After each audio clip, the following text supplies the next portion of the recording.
Mr. Speaker, we as legislators, as members of the legislative branch of our government, write the laws.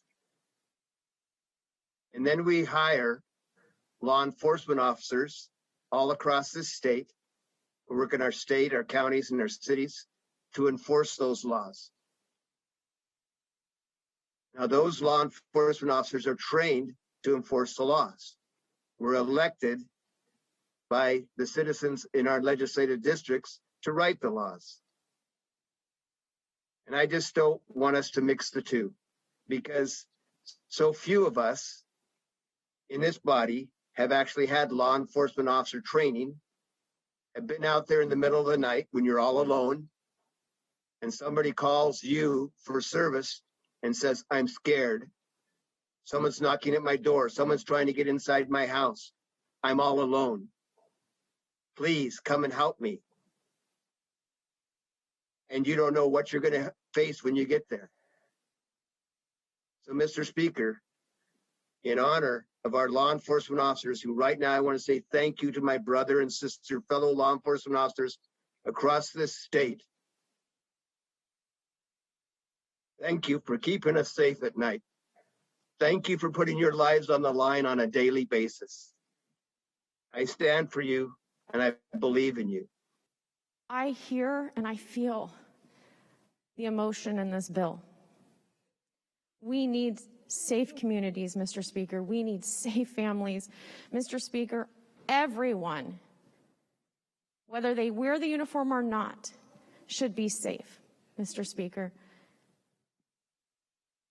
We just need to make sure that those people who are willing to lay their life down for us, even when we don't value our own,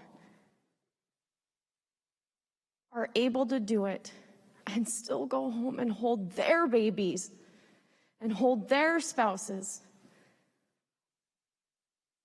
We have come a long way, Mr. Speaker, and I have been honored to be in those conversations. And I will continue to be in those conversations for a better tomorrow for everyone. This bill doesn't quite get there, Mr. Speaker, and I urge a no vote.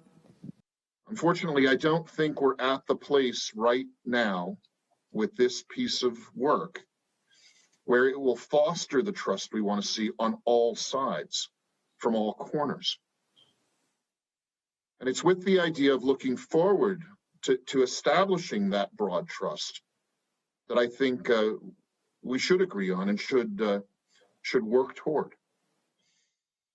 But at the moment, because from the law enforcement officers in my district, and more importantly, Mr. Speaker, the people in my district who don't see this legislation as building trust right now, I'm going to be a no and ask for a no vote.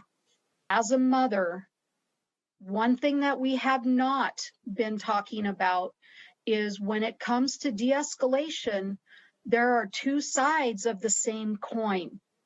And we've been talking about one side, Mr. Speaker.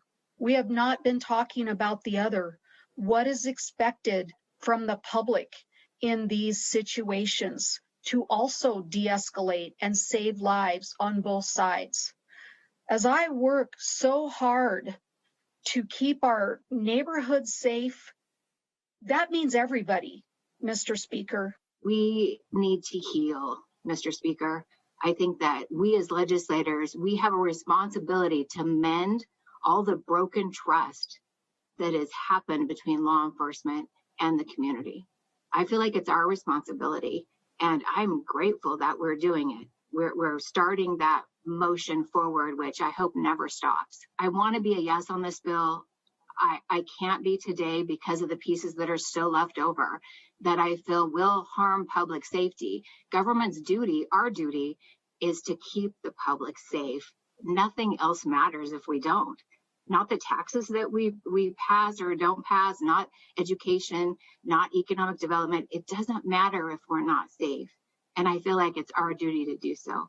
So regretfully, I ask for a no tonight, and I look forward to working forward on this bill in the future. And again, just really, I want people to realize what a great example this is of collaboration that we can do in all policy areas across the state of Washington. Thank you, Mr. Speaker.